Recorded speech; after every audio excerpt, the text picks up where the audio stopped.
Speaking of President Trump. Yes, we're going to build all the fighters. Oh, boy. The Super Raptor. Yeah. And the F-55 Super Fat Amy. I already she covered needs a this Zempic on Glorious Mover channel. Go on with your data. Yeah. So, dude, so he said a lot of things, right? So, yeah, the F-22 is getting an upgrade. Breaking news from Gonky. Trump said a lot. Trump says a lot. Next question. Well, so this is a clip of him. It's what is it, like a 4-minute clip? And he we don't have that kind of attention span here. Yeah. Well, I watched it. Anyways, dude. So Raptor is getting an upgrade, but everybody kind of knew that. That's nothing special. So is the F-35.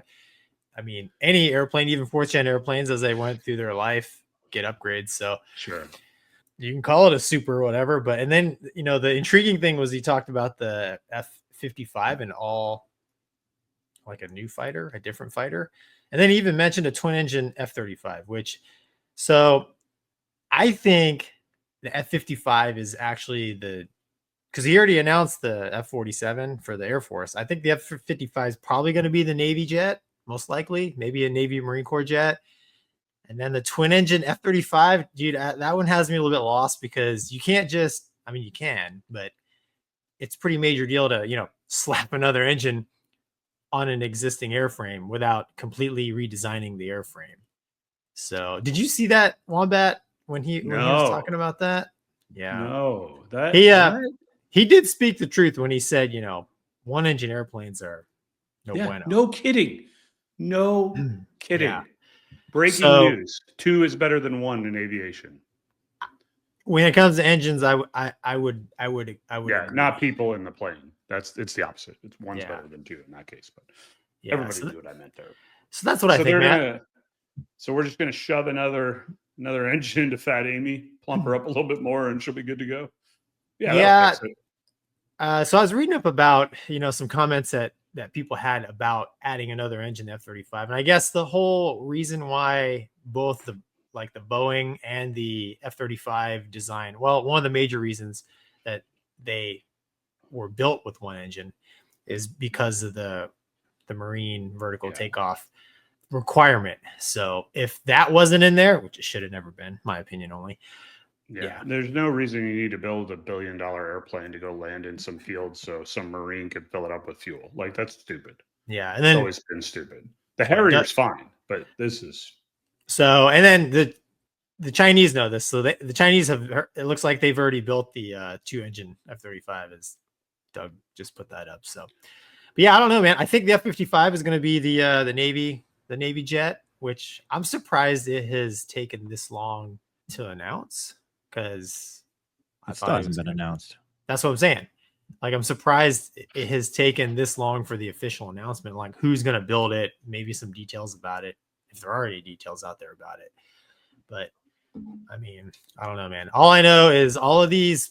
If it's fighter is in the program, dude, it's expensive and it's going to take a long time. So, good on him for wanting to modernize and advance, air power, because I think that's vital. But dude, I don't know. I think we'll be older men when they finally come out. I think the issue with this is that it's ridiculous that we just got something new and it needs to be upgraded. Like that talks to how long it takes to get these things out. It's like you need there needs to be less red tape, and this needs to just be less people worried about their post-military careers and all that stuff. And it needs, and contracts and bureaucrats and politicians, like it needs to be war fighting again and cut out all the BS and get the things out there and then work on the next thing. Don't take 5 times as long to get it out there. And then when it's out, you're like, oh, dude, that's actually kind of outdated now. Like, put 2 engines on it. Like, it's just. Yeah, no, you're right, dude. Our process of designing and fielding airplanes specifically is I think it's broken. Or it's definitely takes way longer than it should, but I think a lot of these mods, like, it's funny, people think that they're when you say like a super F-22 or F-35, a lot of people do envision like, oh, it's going to look awesome. But dude, most of these airplanes, it's software stuff, right? I mean, beeps and squeaks kind of things that you just would never know. I've said it before, like, you take the F-18A that me and Mover flew and park it next to a brand new Block 3 E model Super Hornet, and most people probably wouldn't even know the difference, right? But they're like wildly different airplanes because underneath the skin, is where all the magic happens. So yeah, one of them is really not draggy and a great fighter, and the other one's a Super Hornet. Valid. But dude, I'm telling you what, man, like I said, I've never flown Block 3, but the latest jets that I flew 10, 12, 13 years ago were amazing machines, and they're even more amazing Sure. now. So even though they're not as fast to maneuver, I'll give you, I prefer the Legacy jet for funsies. Yeah. Slick jet, big motors, Charlie model all day long. Mover. So there's a couple takeaways that I think you missed because I covered this on the old channel. In case you're wondering. So Trump talked about, do we want to play that, Doug? Did you have that?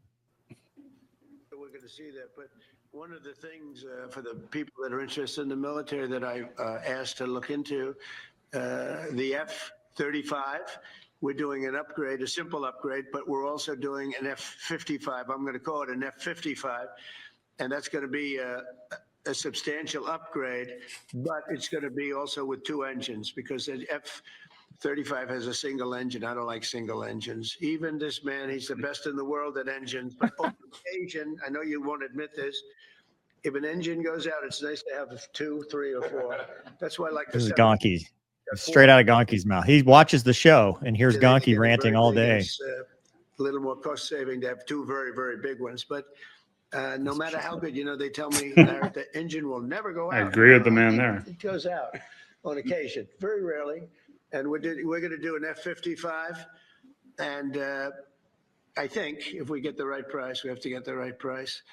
And that'll be 2 engines and a super upgrade on the F-35. And then we're going to do the F-22. I think the most beautiful fighter jet in the world is the F-22. But we're going to do an F-22 Super. And it'll be a very modern version of the F-22 fighter jet. And I don't know if you know it, but you know who copied it? China.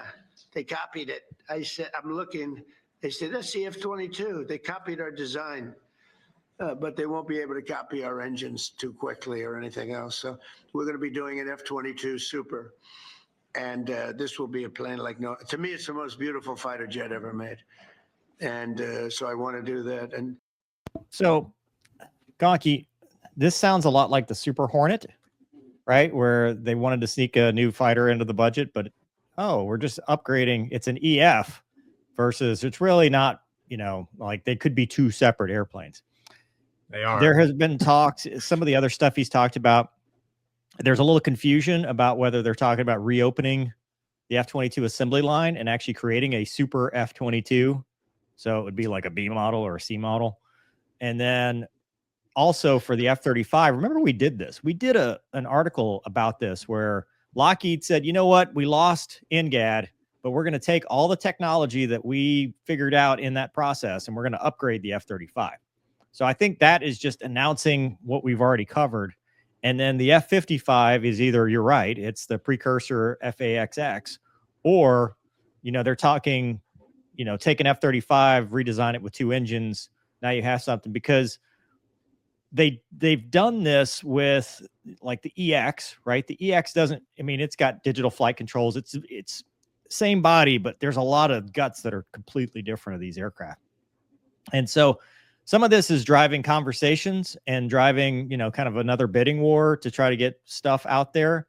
And some of it is he's hinting, for example, one of the things we know about the F-47 is the engines, right? The engine tech is like leaps and bounds above. And he talked about, you're going to have the best engines. We're not going to be able to copy it. Well, you take the engines out of the F-47 and take that to a Gen 5.5. And now you've got, a small order, because the chief of staff also put out this graphic about they're going to have 185-ish of this NGAD. But, if you had your 6th gen day 1 of the war, Gen 5.5, Gen 5, and then the EX, Gen 4.5, now you can start to see this picture of air power over the next 10, 20, 30 years. It's ambitious. I don't know if it's going to happen, but I agree with you. I think the main takeaway is we're talking about aviation and upgrading our military, which is something we've desperately needed for a long time, because we've gotten stuck in the putting all our eggs in one basket, and look what it's cost us and look where it's gotten us. Because not only is it a matter of having, more aircraft that are good for national defense, but it's also pilot readiness and training. Because when you only have a few aircraft, remember we saw this, against the F-22 and 5th gen, dude, these pilots weren't flying enough. You need a diversity of fleet, and you need a bunch of them so that pilots stay proficient, fly more, get better at tactics. And then when it's time to, the balloon goes up, it's time to go to war, sharp tip of the spear. But I don't know. What do you think, man? Yeah. I mean, all valid, dude. I think probably one of the biggest mistakes they made was only making, they make 187 Raptors. I mean, originally supposed to be 1-for-1 with the Eagle, and that would have 800 something was the original buy. But that was a political, say what you will politically, which we're not trying to get political here, but 20 years ago, or has it been 20 years? Probably less than 15 years ago. Yeah. When we're 2010, right? When we said, hey, no more F-22, shut down the assembly line, that was a mistake. Colossal. That cost air power for where we are now. When we put all our eggs in the F-35 basket, that was a mistake. That put us in a situation we're in now. When we didn't develop a light CAS platform to replace the A-10, that was a mistake. We've made these errors that have gotten to this position where you and I have flown in situations. I mean, dude, 3 years ago, our squadron shut down and they had no place to put qualified fighter pilots. Right. Like, that's a first world country with that kind of problem. So that's the kind of stuff that I think that if you hold their feet to the fire and get these contracts going, you can create a good Air Force with new stuff. We shouldn't be flying 20-year-old aircraft. We should be flying, maybe 5 to 10 years at most. Yeah. And I mean, more importantly, there needs to be airframes for training, man, because, people always talk about how expensive these airplanes are. But when you brought up a great example, we had a whole squadron full of 15 to 20 plus year fighter pilots with tons of experience. I mean, how much did that cost the taxpayer? And it walked. I wrote a letter about it. Oh, I know. I know. But it walked well, but I wrote a letter about it. Dude, it walked right out the door. We're talking, the taxpayers have lost, millions and millions and millions of dollars in trained assets, people. Yeah. Retention. Yeah, exactly. Recruitment. I mean, it's all tied together. It is tied together. So something, F-55, 35 mods, 22 mods, all that stuff. These are all pretty big ticket, expensive, I think, programs. But, I support funneling money into that, so men and women have opportunities to train, because that's huge. And look at what our adversaries are doing. China's not just sitting around going, you know what? We've got the J7. We're going to fly that thing until it falls apart. They're out there flying, the J20, J36, the 3 engines, I mean, dude, they're not just hanging out. They're not resting. Yeah. Well, the 20 years that we spent moving sand around, I mean, that costs a lot of money, and that refocused resources and planning. Let's spend a bunch of money developing a low collateral bomb. How about all that stuff. So a concrete bomb. Right. That entire conflict didn't help things, that's for sure, because that was very expensive, and those are valuable resources that could have went to strengthening our military. I'm a big fan of just strength through power, man. I always hope, my vision is the world's most menacing military that never has to fire a shot, right? So that's the goal. So peace through strength.